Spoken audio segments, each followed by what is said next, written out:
This after-school presentation was written and narrated by Academy of Ideas. Check out their YouTube channel for more of their videos.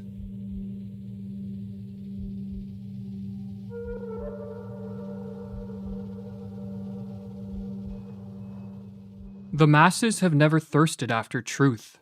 They turn aside from evidence that is not to their taste, preferring to deify error if error seduce them. Whoever can supply them with illusions is easily their master. Whoever attempts to destroy their illusions is always their victim.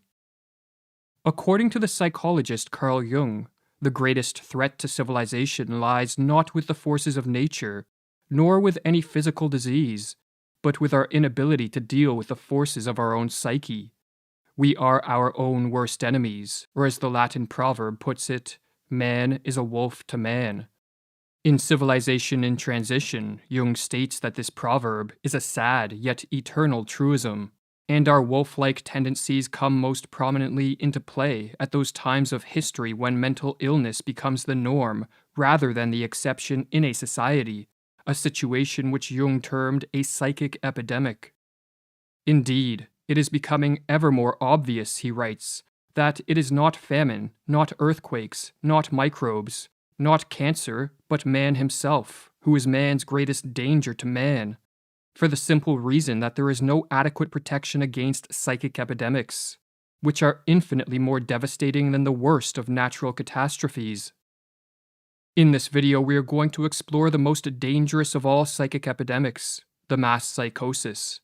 A mass psychosis is an epidemic of madness, and it occurs when a large portion of a society loses touch with reality and descends into delusions. Such a phenomenon is not a thing of fiction.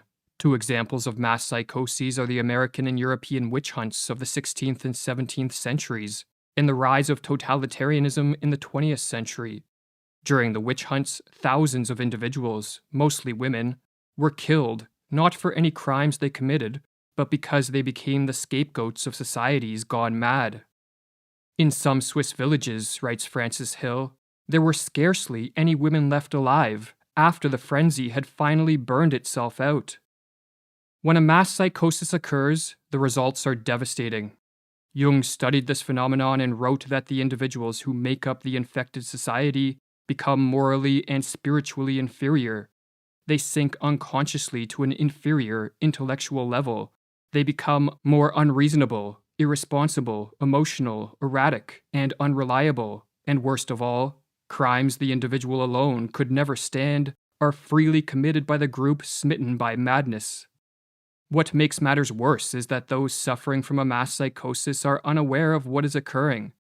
For just as an individual gone mad cannot step out of his mind to observe the errors in his ways, so too there is no Archimedean point from which those living through a mass psychosis can observe their collective madness. But what causes a mass psychosis?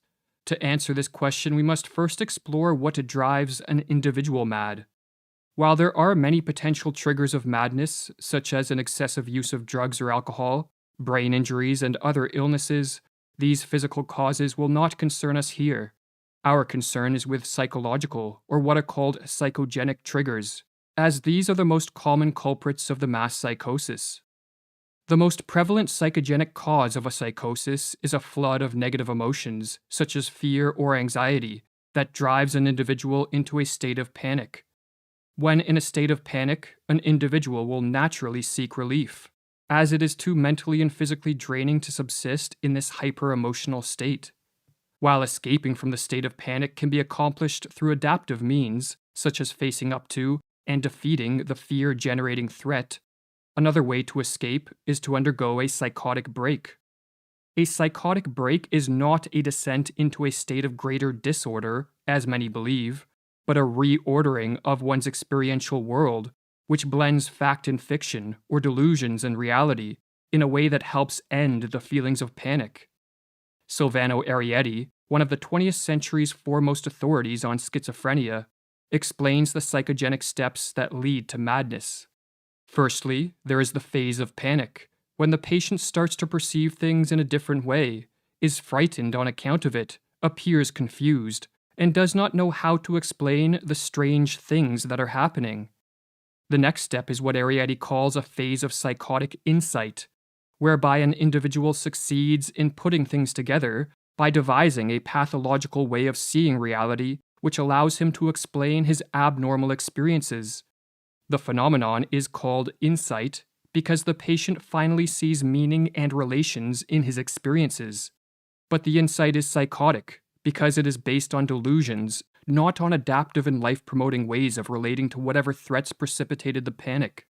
The delusions, in other words, allow the panic-stricken individual to escape from the flood of negative emotions, but at the cost of losing touch with reality, and for this reason, Arrietty says that a psychotic break can be viewed as an abnormal way of dealing with an extreme state of anxiety.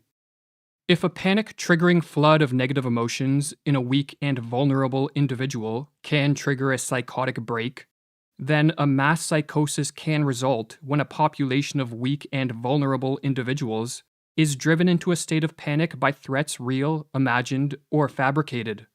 But as delusions can take many forms, and as madness can manifest in countless ways, the specific manner in which a mass psychosis unfolds will differ based on the historical and cultural context of the infected society.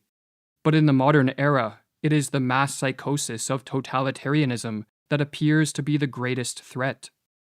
Totalitarianism, writes Arthur Versluis, is the modern phenomenon of total centralized state power, coupled with the obliteration of individual human rights.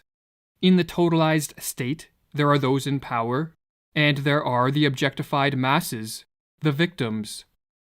In a totalitarian society, the population is divided into two groups, the rulers and the ruled, and both groups undergo a pathological transformation.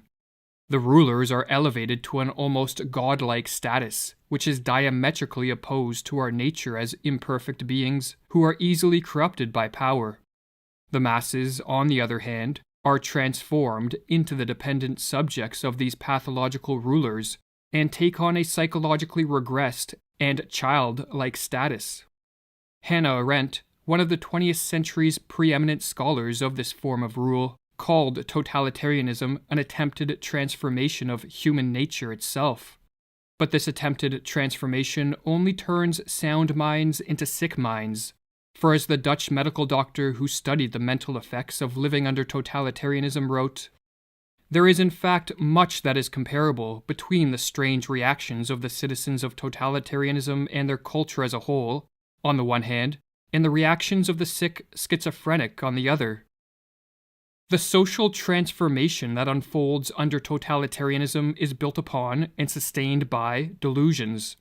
For only deluded men and women regress to the childlike status of obedient and submissive subjects, and hand over complete control of their lives to politicians and bureaucrats. Only a deluded ruling class will believe that they possess the knowledge, wisdom, and acumen to completely control society in a top-down manner.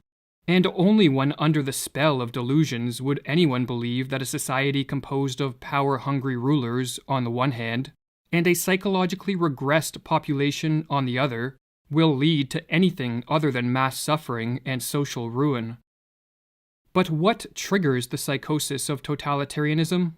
As was explored in the previous video of this series, the mass psychosis of totalitarianism begins in a society's ruling class.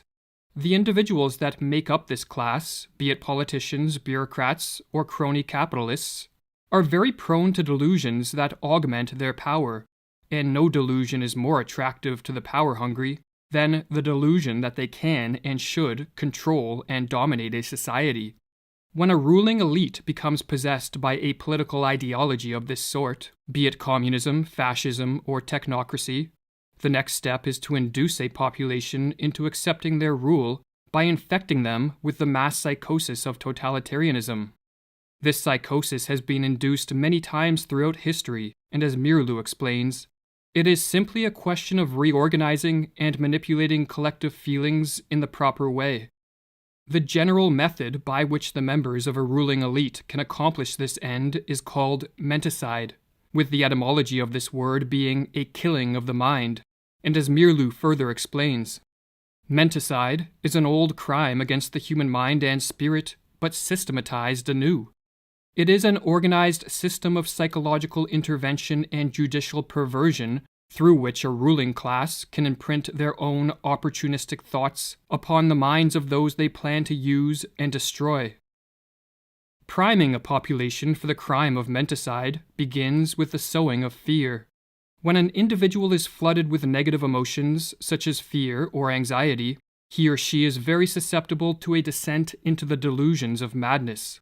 Threats, real, imagined, or fabricated, can be used to sow fear, but a particularly effective technique is to use waves of terror.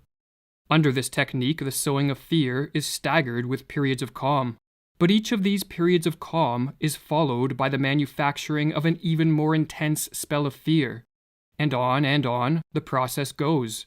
Or as Mirlu writes, each wave of terrorizing creates its effects more easily after a breathing spell than the one that preceded it, because people are still disturbed by their previous experience. Morality becomes lower and lower, and the psychological effects of each new propaganda campaign become stronger. It reaches a public already softened up.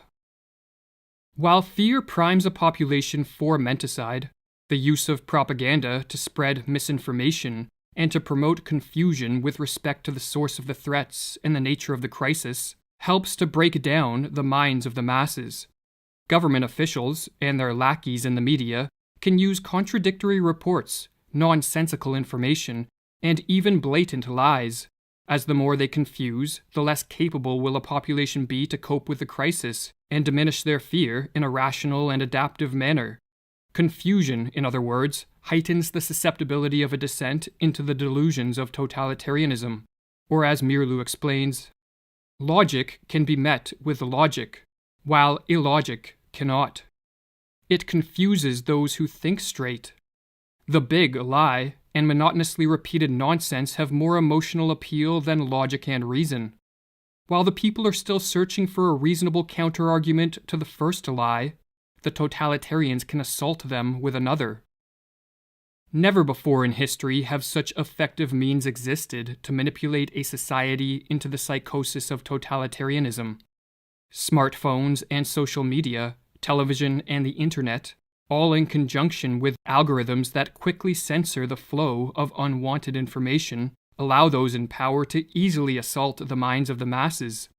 What is more, the addictive nature of these technologies means that many people voluntarily subject themselves to the ruling elite's propaganda with a remarkable frequency. Modern technology, explains Mirlu, teaches man to take for granted the world he is looking at.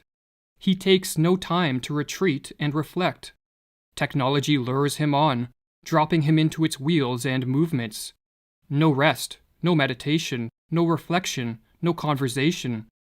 The senses are continually overloaded with stimuli. Man doesn't learn to question his world anymore. The screen offers him answers, ready-made. But there is a further step the would-be totalitarian rulers can take to increase the chance of a totalitarian psychosis, and this is to isolate the victims and to disrupt normal social interactions. When alone and lacking normal interactions with friends, family, and co-workers, an individual becomes far more susceptible to delusions for several reasons. Firstly, they lose contact with the corrective force of the positive example, for not everyone is tricked by the machinations of the ruling elite, and the individuals who see through the propaganda can help free others from the menticidal assault. If, however, isolation is enforced, the power of these positive examples greatly diminishes. But another reason that isolation increases the efficacy of menticide is because, like many other species, human beings are more easily conditioned into new patterns of thought and behavior when isolated. Or as Mirlu explains with regards to the physiologist Ivan Pavlov's work on behavioral conditioning, Pavlov made another significant discovery. The conditioned reflex could be developed most easily in a quiet laboratory with a minimum of disturbing stimuli. Every trainer of animals knows this from his own experience. Isolation and the patient repetition of stimuli are required to tame wild animals. The totalitarians have followed this rule. They know that they can condition their political victims most quickly if they are kept in isolation.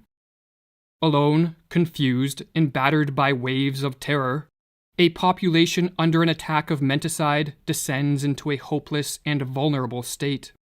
The never-ending stream of propaganda turns minds once capable of rational thought into playhouses of irrational forces, and with chaos swirling around them and within them, the masses crave a return to a more ordered world.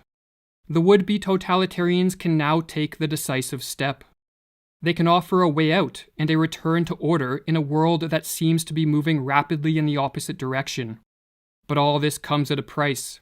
The masses must give up their freedom and cede control of all aspects of life to the ruling elite.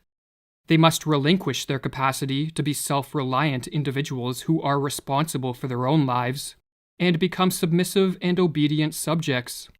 The masses, in other words, must descend into the delusions of the totalitarian psychosis. The totalitarian systems of the 20th century represent a kind of collective psychosis.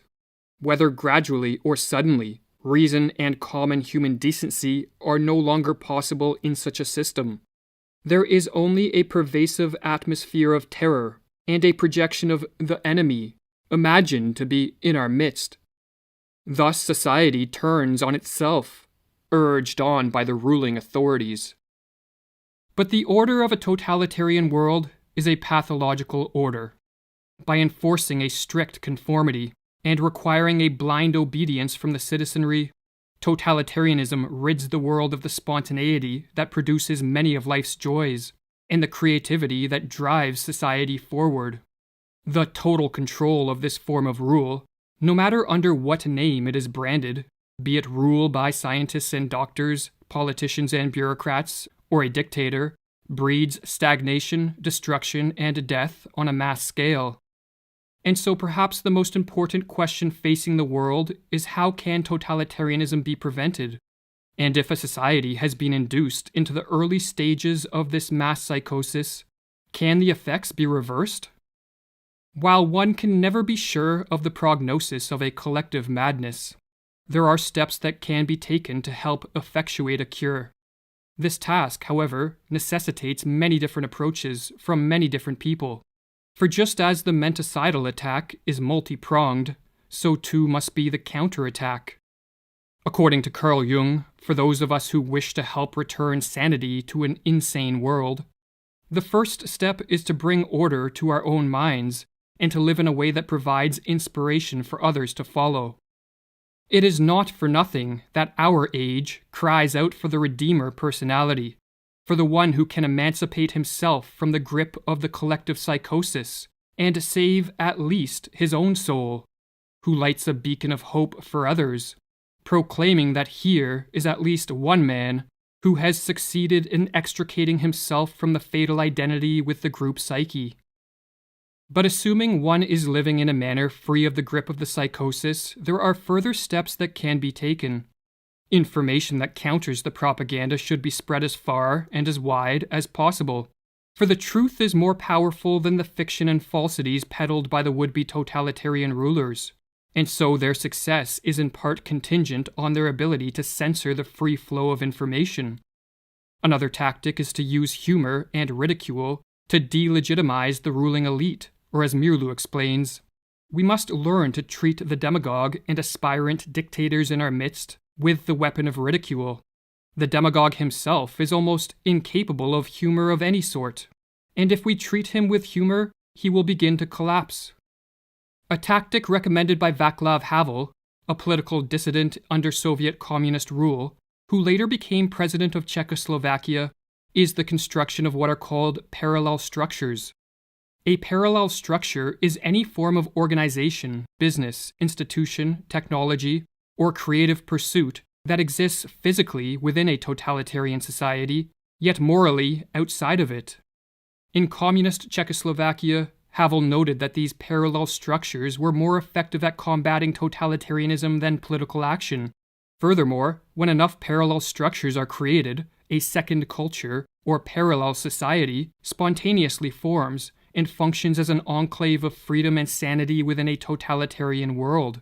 Or as Havel explains in his book, The Power of the Powerless, what else are parallel structures than an area where a different life can be lived?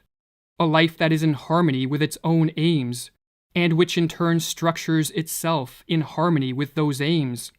What else are those initial attempts at social self-organization than the efforts of a certain part of society to rid itself of the self-sustaining aspects of totalitarianism, and thus, to extricate itself radically from its involvement in the totalitarian system?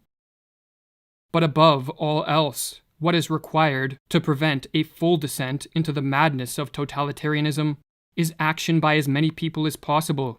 For just as the ruling elite do not sit around passively, but instead take deliberate steps to increase their power, so too an active and concerted effort must be made to move the world back in the direction of freedom.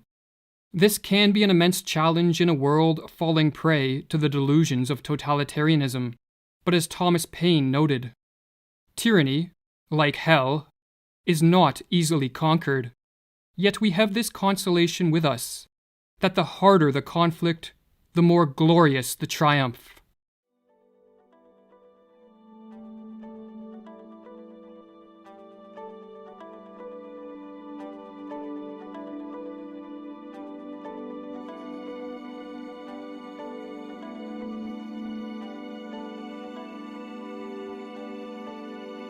For more content like this, visit the YouTube channel Academy of Ideas or the website academyofideas.com.